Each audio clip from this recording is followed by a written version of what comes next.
Just like old times.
Welcome everyone to week 4 of the ESL MKX Pro League presented by Xbox. My name is Dustin Kane.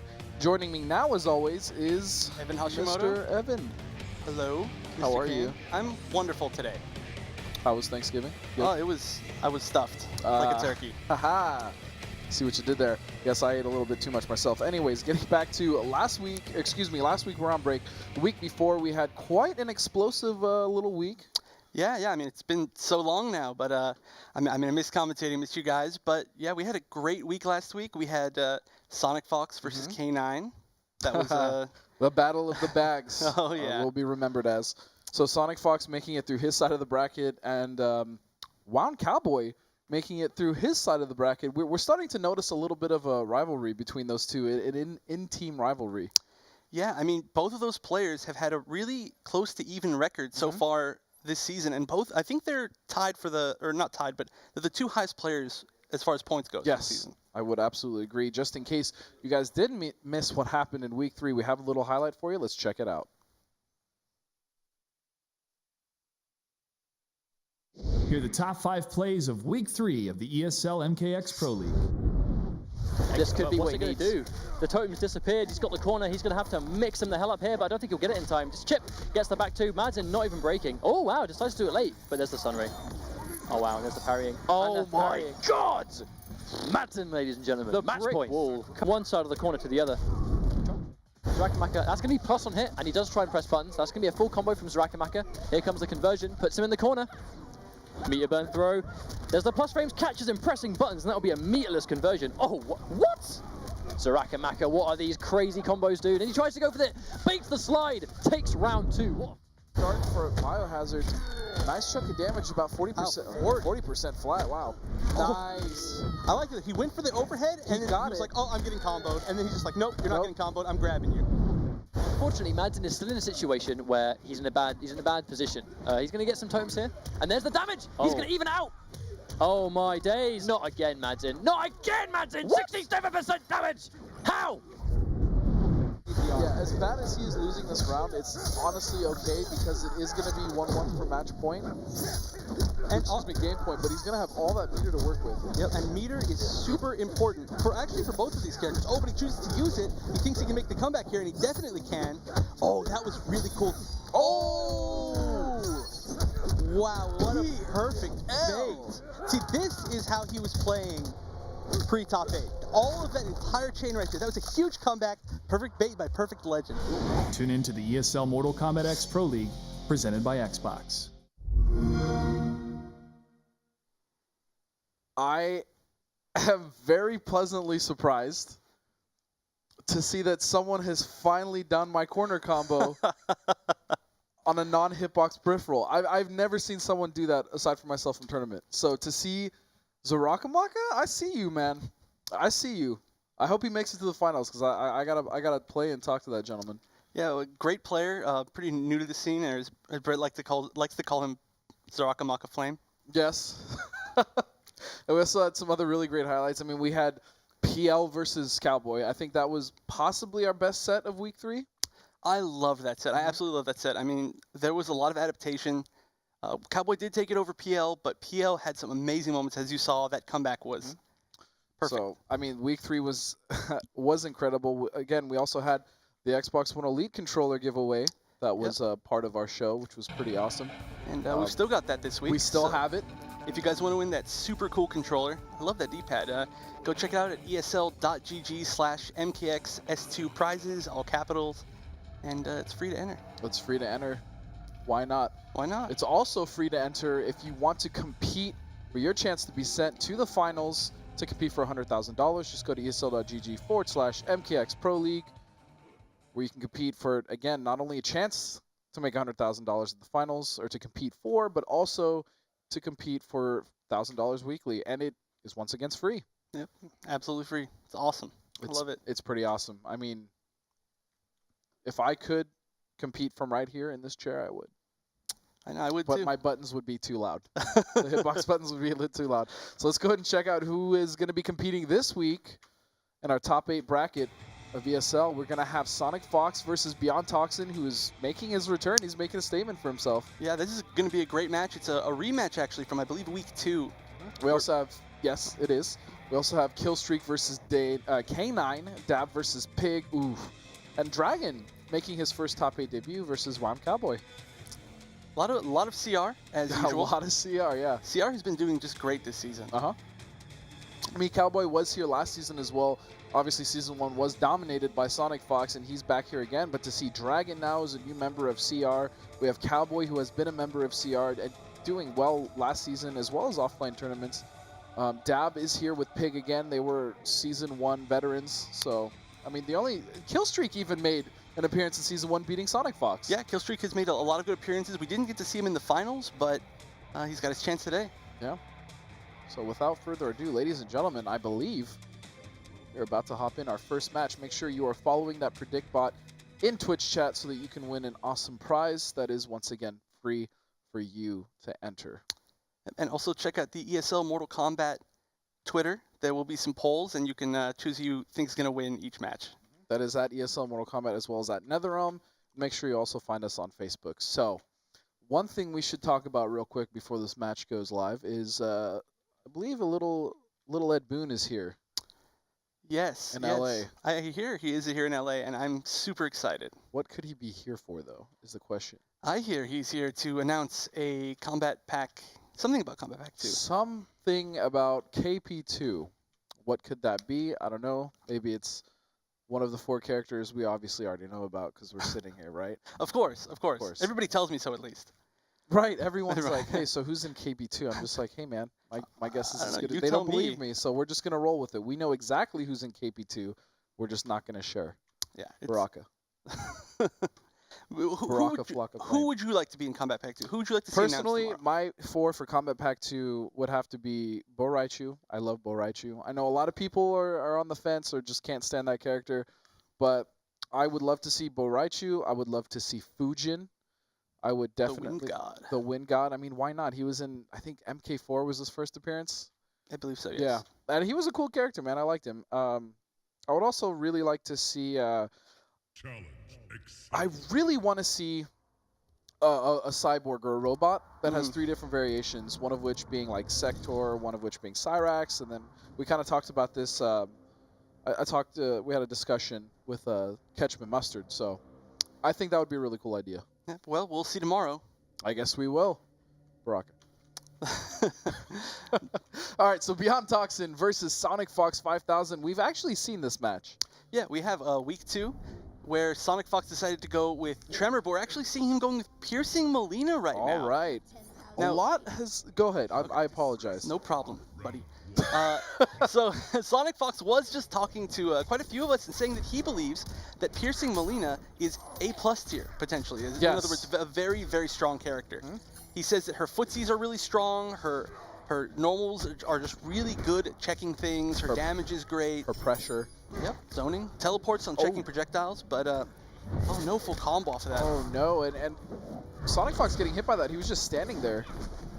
Wow, EX rolls away from him. Oh, gets caught by the overhead. Here we go. Nice little combo for Beyond Toxin. Gonna throw Molina back into the middle of the screen. Molina is very tricky, having lows and overheads in the middle of her strings. Yeah, she's definitely a character that requires a lot of conditioning. She's got a lot of safe, lows and overheads in the middle strings, just like you said, but then she's also got an overhead roll. So what you want to do is condition your opponents to block low while you're using your safe strings, and then go for the risky mix-up, which rewards you for a lot when you condition. And no punish on that raw roll. This is a really good place for Melina. Melina actually has an extremely strong corner game, as we can see right there. Oh, that damage would have been huge. We got a strong 32%. But we have not seen very much Melina at all, as far as tournaments even. I mean, we definitely have Saltface, who's a very good Melina, but we haven't really seen anyone else using this character. Yeah, very few players at all, but you know, as some of you may or may not know, SonicFox did main Melina for quite a while in Mortal Kombat 9. Nice, staggering the strings. That's another thing that she's got. Oh, and that's gonna be it. Oh, he's just gonna keep going brutal. Yep. Ooh, stabs out his entire chest cavity. And then just takes out the heart. Why not? Just lying there on the floor, just beating. Oh, it stopped beating. It was. I guess naturally it would stop beating. But really great showing so far by SonicFox. Like he said, he thinks she's a really strong character, and he's playing really well with her right now. It's just so dangerous to watch Fox play now Melina, another character that he's added to his arsenal. I mean, we already knew that he had Aaron Black, he had Predator, he had Katana, like so Cassie Cage. many characters in this kid's arsenal, and he's still dangerous. He is. This is actually a little bit of a strange pick, I feel, for SonicFox. Normally he tries to play mostly like mix-up characters. Although Katana, I guess, is not quite that. She's definitely not a mix-up character, but I mean, she controls space very well. That's true. That's true. All right, here we go. Let's see if Beyond Toxin can make a bit of a adjustment. A nice start. Backdash to the overhead into the soul ball. Nice. A lot of people just talk about that overhead as an overhead, but people fail to realize that it is an 11-frame, really great normal for just whiff punishing, too. Really is. Has good range as well. Now, a recent buff to that string that she's doing right there, back 1-2, made it even on block. It used to be very bad on block, so you never really want to throw it out, but now you love throwing it out. Melina players, it's her bread and butter go-to normal. Oh, here we go, getting caught with the low. Man, Beyond Toxin's getting hit by a lot of lows right there. He's getting hit by a lot of lows, and there we go.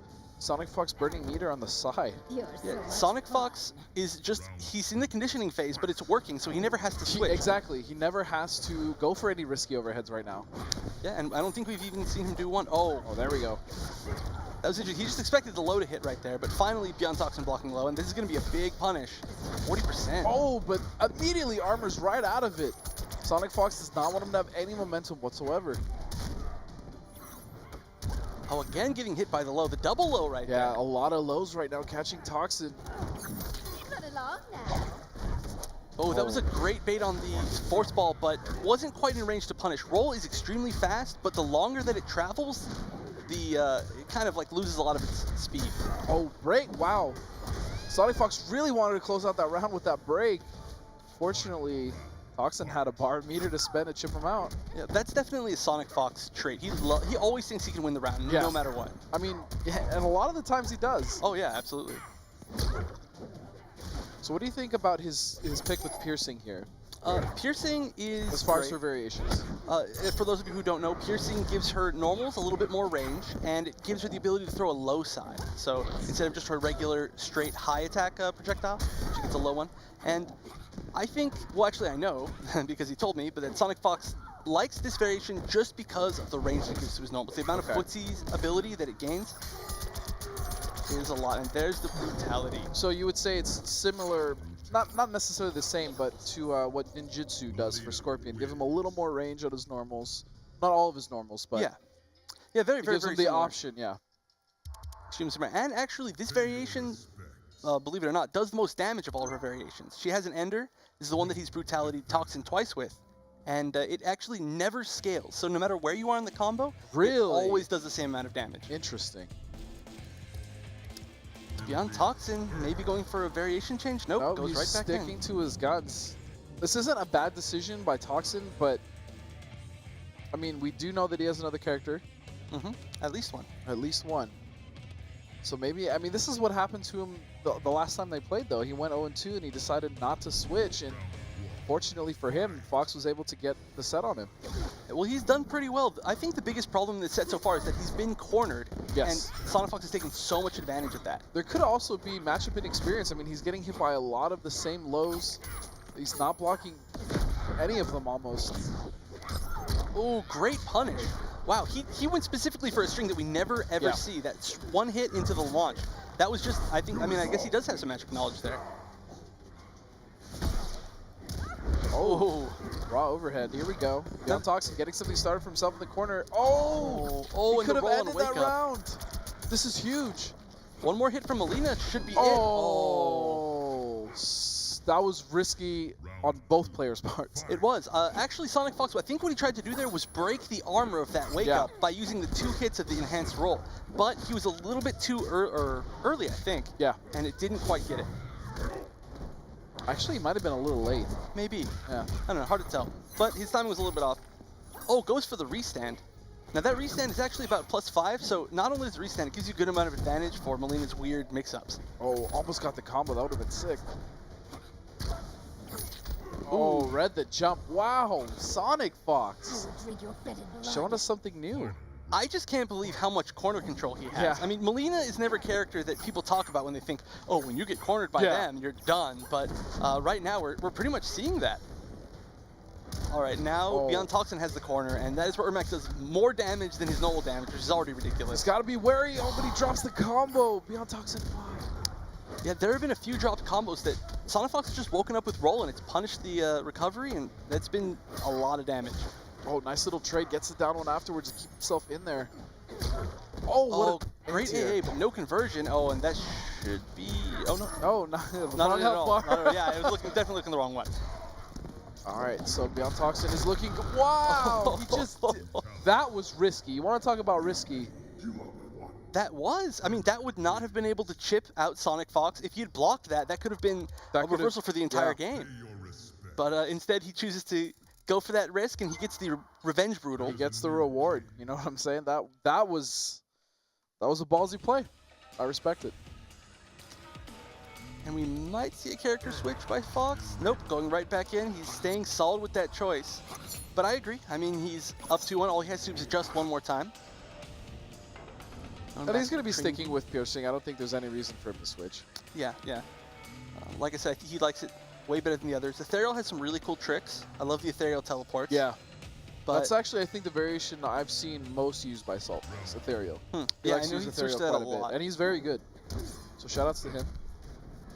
Now, interesting thing about Beyond Toxin, he almost never goes for the low into the force ball. I have also noticed that. Oh, I think he was trying to possibly back up for a trip guard there, but still got caught. And there we go again, the low into the slightly safer option with less reward, but it's still punishable. I believe Melina can just reversal roll. Got caught with that jump too is such a good cross-up from Ermac, but here we go. SonicFox getting his combo started and an immediate break. Toxin wants this round. Oh no! Ooh, breaks the armor. That's going to be it. That would have basically put Beyond Toxin in position to chip out SonicFox with zoning, but that, I believe it's back 1. His 2 hits very fast. It just breaks that armor. I mean, that's not too fast of an armored move. It's not the best armor breaker, but... Yeah. But it worked because the armor was sort of slow. Yeah. Nice. Goes for the neutral jump punch. Did you know that she has the second fastest neutral jump punch in the game? I did not know that. I'm assuming the first is Quan? Yep, right next to Quan. She's got 6 frames, he's at 5. Oh, and just going for some zoning. That's very ballsy. That's gonna do it. That's a good I don't think I've ever seen that one. I've only seen that like once, but that's a really good one. I really like that one. It takes them so long to fall down. They're like, But wow, we saw a brutal every round. Every single match. I'm okay with that. So, congratulations to Toxin once again making it to top 8. SonicFox will be moving on, per usual. Yeah, but Beyond Toxin again showing that he can put, he can really give SonicFox a challenge, or Beyond Toxin. Yeah, I mean, he got around in one of the games that he lost, and then he actually took a match. So Beyond Toxin is here to play, and again, he is a very, very solid player. Here we saw a lot of that corner pressure. This is where most of the match took place for Beyond Toxin, and immediately got reversed right into it. Oh, that chip. I still have to say, I mean, I said this when this game first came out. I think their best addition to MK was the brutalities, the way that they did them. Oh, I love As opposed to brutalities. having him just similar to a fatality when they're already dead, but